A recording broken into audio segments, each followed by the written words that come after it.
दरभंगा जिला कांग्रेस कमेटी की ओर से जिला कार्यालय में आज सभी प्रखंड अध्यक्षों की एक समीक्षात्मक बैठक बुलाई गई, जिसमें कई प्रखंड के अध्यक्ष तो नहीं पहुंचे, लेकिन जितनी संख्या में अध्यक्ष पहुंचे उन सभी प्रखंड अध्यक्ष से नवनिर्वाचित जिला अध्यक्ष दयानंद पासवान ने प्रखंड स्तर पर जो कमेटी है उनके बारे में विस्तारपूर्वक चर्चा की गई। और जिन प्रखंड से प्रखंड अध्यक्ष नहीं पहुंचे उनके प्रखंड में क्या स्थिति है इसके बारे में जानकारी ली। उन्होंने कहा कि यह कार्यक्रम हर घर झंडा कार्यक्रम के तहत बुलाई गई थी बैठक, क्योंकि यह कार्यक्रम प्रखंडों में और जो भी कांग्रेस के कार्यकर्ता या पदाधिकारी है उनके घर पर झंडा लगा और कितनी जगह पर लगना बाकी है, इन सभी को लेकर के समीक्षा की जा रही है। उन्होंने कहा कि आज इस बैठक के उपरांत कई प्रखंड अध्यक्षों को और कई कार्यकर्ताओं को भी झंडा दिया जाएगा ताकि वे अपने घर पर झंडा लगाएं और जो भी कांग्रेस के कार्यकर्ता हैं उनके घर पर भी झंडा लगाया जाए, क्योंकि आज की जो परिस्थिति है और सत्तारूढ़ जो दल है वो कहीं न कहीं झूठा प्रचार प्रसार कर रही है समझाने के लिए और कांग्रेस कार्यकर्ताओं के मनोबल को बढ़ाने के लिए कांग्रेस के कार्यकर्ताओं के घर पर झंडा लगाना अनिवार्य है। ऐसा ऑल इंडिया कांग्रेस कमेटी का निर्देश है जिसका पालन हम सभी को करना। उन्होंने कहा कि जिला कमेटी जो पहले थी उससे अधिक मजबूत करने का प्रयास किया जा रहा और इस बार विधानसभा में कम से कम 5 सीट दरभंगा जिला कांग्रेस कमेटी की ओर से प्रदेश कांग्रेस कमेटी के पास रखा जाएगा और वहां 5 सीट की मांग भी की जाएगी। क्या कुछ कह रहे हैं इस पर जिला अध्यक्ष और बीपीसी प्रतिनिधि प्रतिभा सिंह, वो भी आप सुने। कहना चाहूँगा कि हमारे आज प्रखंड अध्यक्षों की आज समीक्षा बैठक बुलाई गई थी,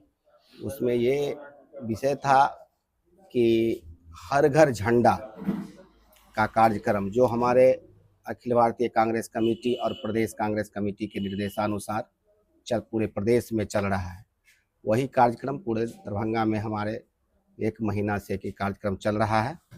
उसका आज समीक्षा बैठक हम रखे थे कि हमारा प्रखंड अध्यक्षों के द्वारा जो है कार्यक्रम का क्या स्थिति है और कि काम का प्रगति क्या है, इसी के उद्देश्य से हम आज रखे थे। और प्रखंड अध्यक्षों कुछ प्रखंड अध्यक्ष नहीं भी आए थे, जिनसे हमारी फोनिक बातचीत हुई थी, और कुछ आए थे तो अपनी बात को यहाँ रखे और प्रखंडों अध्यक्षों की बात से लगा कि हमारा ये कार्यक्रम संतोषजनक चल रहा है, लोगों तक हमारी आवाज़, हमारी पार्टी का नीति जा रहा है।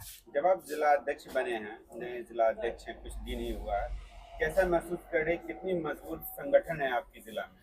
देखिए, हमारा संगठन दरभंगा जिला में बहुत ही मजबूत और धारदार है, उसमें थोड़ा सा गति लाने की ज़रूरत है। विगत दिनों में जो है, आज से 1 महीना हुआ भी नहीं है, हमारी पहली बैठक हुई थी, उसमें हमारे जितने भी पार्टी के वरिष्ठ नेता, हमारे समकक्ष के कार्यकर्ता, हमसे कनिष्ठ के कार्यकर्ता सभी लोग आए और हमें हाथों हाथ उठा लिए और बहुत ही जोशीले अंदाज में हमारा समर्थन किए, हमारे साथ चल रहे हैं, हर काम में कदम से कदम मिला के चल रहे हैं। ऐसा लगता है कि आने वाला समय में हम जो पार्टी जिस आशा उम्मीद के साथ हमको जिला अध्यक्ष के पद पर बैठाया है उस पर हम खरे उतरेंगे। ये हर घर झंडा वाला कार्यक्रम क्या लग रहा था आपके ऑल इंडिया कांग्रेस कमेटी को कि जो नेता हैं कांग्रेस के, क्या उनके घर पे भी झंडा का अभाव नजर आ रहा था? नहीं, ऐसी बात नहीं है। बात यह है कि हमारे जो सामने वाले पार्टी है विपक्षी, जो अपने आप को देश दुनिया की सबसे बड़ी पार्टी कहती है, उसके पास कुछ है नहीं, न उसके पास आचार है, न विचार है, न व्यवहार है, न कोई संस्कार है। उन लोगों का सिर्फ झूठा प्रचार है। उस झूठे प्रचार को काटने के लिए, हमारे कार्यकर्ताओं में जान देने के लिए, हम अपनी पहचान को, हमारा जो छाप है, हाथ छाप, कांग्रेस का झंडा, वो हर कांग्रेस के कार्यकर्ता के घर पर लहराए। और वो जो कहता है कि भारत में कांग्रेस मुक्त भारत है, वो देखे कि नहीं, कांग्रेस आज भी देश में पहले से ज्यादा मजबूत में है। यही मेरा उद्देश्य है पार्टी का। अध्यक्ष जी, आपके पार्टी से जो भी प्रत्याशी होते हैं विधानसभा के, वो किसी बैठक में नजर नहीं आते, कभी कभार देखने को मिलता है। नहीं, आपकी ही कार्यकर्ताओं का मनोबल छोटा हो जाता है। नहीं, आप आज तो प्रखंड अध्यक्षों की बैठक थी तो आज हमारे प्रत्याशी क्यों आते? आप पिछले जितने भी बैठक हुई है उसमें हमारे पार्टी के सभी नेता रहे हैं प्रत्याशी। आप देखिए, कन्हैया कुमार का जो बात था कार्यक्रम, उसमें हमारे विधान परिषद के जो प्रत्याशी थे नूरानी साहब वो भी थे, हमारे विधानसभा के प्रत्याशी मिथिलेश चौधरी जी थे, जाले के जो प्रत्याशी रहे वो भी थे, सब तो थे ही। हमारे नेता मदन मोहन झा जी रहते ही हैं, वो हमारे जिला के अभिभावक हैं, हम लोग के नेता हैं, सभी तो रहते ही हैं। आगामी विधानसभा चुनाव में दरभंगा कांग्रेस किस मजबूती के साथ रहेगी और क्या परिणाम आप लोगों को नजर आ रहा है? आने वाला जो चुनाव है हमारी पार्टी पूरी मजबूती से लड़ेगी। हमारा एक एजेंडा है, उस एजेंडा पर सबसे पहले तो हम अपने संगठन को मजबूत करने में लगे हैं। हमारे पार्टी के जितने भी नेता हैं उस संगठन को मजबूत करने में लगे हैं और हम मजबूती से चुनाव लड़ेंगे और पार्टी का परचम लहराएंगे और हमारे सरकार बनने जा रही है बिहार में। सीटों की संख्या विधानसभा में दरभंगा में आप अधिक लेंगे या फिर जितना था उतना ही पे बात कर रहे हैं? देखिए, हमारे दरभंगा जिला में पिछले विधानसभा चुनाव में पार्टी 3 विधानसभा में चुनाव लड़ा था। पहला कुशेश्वर स्थान, दूसरा था बेनीपुर और तीसरा था जाले। हम प्रयास करेंगे कि इस बार 3 नहीं, हमारे दरभंगा जिला में 10 विधानसभा में कम से कम 5 सीट हमारे कांग्रेस पार्टी के खाते में आए और हमारी उम्मीदवारी बड़ी जोर शोर से हो और हम अपनी बात को लोगों के बीच में पहुंचाएं। हमारे जिला अध्यक्ष हैं, एकदम जमीनी स्तर से जुड़े हुए जिला अध्यक्ष हैं और नए जोश के साथ, कम उम्र के हैं तो एक नया अंदाज है इनका और हम लोग काफी उम्मीद लगा के बैठे हैं कि यहाँ से वो तो हम लोगों ने डिमांड रखा है 6 सीट का, लेकिन इन्होंने अपने मुंह से कहा है कि 5 सीट हम मांगेंगे जरूर। तो देखिए 5 सीट में हम लोग लड़ने के लिए तो तैयार तो हैं। अक्सर चुनाव के समय ये शिकायतें आती है कार्यकर्ताओं को कि कार्यकर्ताओं की पूछ नहीं होती है प्रत्याशियों के पास, अब प्रत्याशियों को हेलीकॉप्टर से लॉन्च कर दिया जाता है। आप लोग इस पे क्या कुछ देखिएगा? देखिए ये बात तो सही है, मैं जो कहूंगी इसमें सच बोलूंगी, कुछ मिला के नहीं। जब ऊपर से आते हैं प्रत्याशी तो हमारे जो वर्कर हैं, जो वहां के जुड़े हुए, वहां से जुड़े हुए, उनको नहीं, जो भी उनके पास जाके थोड़ा सा अपना चेहरा दिखा देता है, उन सब की राजनीति के साथ वो लोग आगे बढ़ जाते हैं, हमारे वर्कर पीछे रह जाते हैं, जिसके कारण उनकी हार होती है। ये हार कांग्रेस की हार नहीं हो रही है, वो प्रत्याशी जो ऊपर से उठ के आता है, उड़ के आता है, उसकी हार होती है, क्योंकि हमारे वर्कर को तक तो वो पहुंच ही नहीं पाते, या हमारे वर्कर कोशिश करते हैं उन तक पहुंचने की तो पहुंच ही नहीं पाते हैं। तो ये हार, सॉरी टू से, कि कांग्रेस की हार नहीं थी ना है, ये हार उस प्रत्याशी की है जो ऊपर से आते हैं। इस बार कांग्रेस जब चुनाव में जनता के पास आप लोग जाएंगे तो क्या बोल करके अपने लिए आप लोग वोट मांगेंगे? क्या आप नजर आ रहा है, क्या कहेंगे जनता को कि क्यों आपको वोट दे या किस लिए वोट दे? एक जो हमारा फंडामेंटल राइट्स है वो तो जरूर मानेंगे। खाना जो इतना महंगा हो गया, हर घर का इनकम इतना कम हो गया कि 2 जून वो लोग खाना खाए वो भी कम है।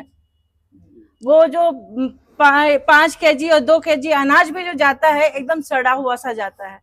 और सच पूछे तो वो भी कांग्रेस का ही देन है, जो right to food, right to education, ये सारा कुछ दिया हुआ। लेकिन एजुकेशन के नाम पे क्या, हम एजुकेशन के नाम पे वोट मांगेंगे?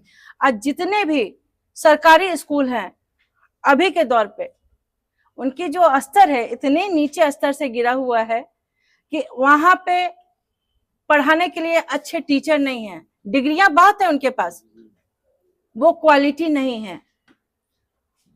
तो हम लोग, बेसिक मुद्दा हमारा है महंगाई, जो हर स्त्री, हर महिलाएं झेल रही हैं, पढ़ाई, दवाई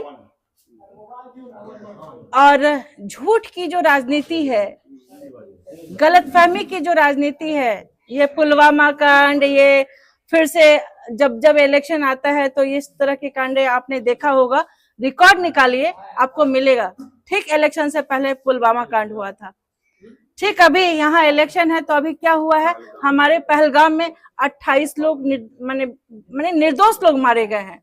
उसको भी जामा क्या पहनाया जा रहा है, हिंदू मुस्लिम, जबकि जिसके लोग मरे वहां पे वो कह रहे हैं कि वो आया और तर करके वो गोलीबारी करना शुरू कर दिया।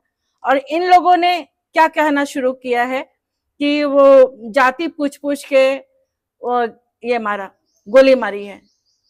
तो ये बात आ रही है कि धर्म पूछ करके मारा गया है, तो नाम इसको आप पूछा लोग गया। कैसे देख रहे हैं? नाम पूछा जा रहा है, बिल्कुल धर्म गलत पूछा जा है, रहा बिल्कुल गलत है। आप अगर सोशल मीडिया पे देखिएगा, एक और कोई टीवी न्यूज वाले हैं, उसने पूरा निकाला है कि सुरक्षा एजेंसियों को पता था कि ऐसा कुछ होने वाला है। वहां पे हम ये क्यों नहीं था, उस क्षेत्र में गश्ती क्यों नहीं बढ़ी हुई थी, वहां पे लैकिंग हुई है। जबकि आपको पता होगा कि हमारा सुरक्षा एजेंसी, हमने एक क्वेश्चन पूछा है, सुरक्षा एजेंसियों पे 6,000 से लेकर 8,000 करोड़ तक हर साल खर्च किया जाता है, जिसमें आईबी है, रॉ है, ये सारों के ऊपर। है। लेकिन इस नतीजा हमले को आप लोग क्या मानते हैं, क्या है ये? अब पाकिस्तान, चुनावी कार्यक्रम में क्या है ये? देखिए पाकिस्तानी तो हम तो इनकी मौत को राजनीतिक जामा तो हम लोग नहीं पहनाएंगे, क्योंकि ये बहुत ही दुखद था।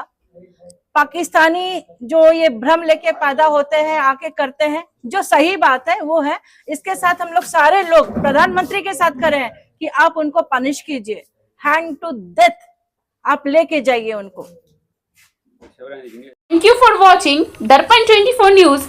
खबर को सबसे पहले पाने के लिए यूट्यूब पर देख रहे हैं तो सब्सक्राइब करें, फेसबुक पर देख रहे हैं तो फॉलो करें। कमेंट्स में अपनी राय या अपने आस पड़ोस में समस्या हमें बताएं। हमें सपोर्ट करने के लिए लाइक और शेयर अवश्य करें। धन्यवाद। थैंक यू फॉर वॉचिंग दर्पण 24 न्यूज। खबर को सबसे पहले पाने के लिए यूट्यूब पर देख रहे हैं तो सब्सक्राइब करें, फेसबुक पर देख रहे हैं तो फॉलो करें। कमेंट्स में अपनी राय या अपने आस पड़ोस में समस्या हमें बताएं। हमें सपोर्ट करने के लिए लाइक और शेयर अवश्य करें। धन्यवाद।